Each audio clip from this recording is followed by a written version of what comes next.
প্রত্যেকটা শুটে মডেলদেরকে মেকআপ আর্টিস্টরা রেঁধে বেড়ে খাওয়ায়। এখানে পুরো উল্টো হয়ে গেছে। এখানে হচ্ছে এত কিছু মানে চিকেন প্লাস হচ্ছে রাইস, তোমরা দেখতেই পাচ্ছ। রান্না করেছে এই মহারানী। এই মহারানী হচ্ছে। আর রিভিউটা শুনে নেন আপনারা সবাই।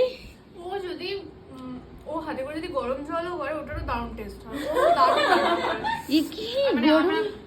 এর আগেও খেয়েছি ওর বাড়ি থেকে অনেকবার। আমি একবার গেছি ওই নতুন ফ্ল্যাটে, অসাধারণ রান্না করে। তো যাই হোক, এখন আমরাও খাবো, তোমরা দেখতেই পাচ্ছ। তো ওকে ওকে ওকে, শেষ করে ফেললাম। হ্যাঁ একটু যাবো ভাই, কারণ ওর সঙ্গে এত বছর ধরে আমরা কাজ করছি, তো শুধুমাত্র আমি ওর বয়ফ্রেন্ডকে চিনি না, তো আমার দারুণ বয়ফ্রেন্ডের দারুণ জন্য যাচ্ছি না। আমি যাচ্ছিলাম, মেয়েটা আমাকে বলেছে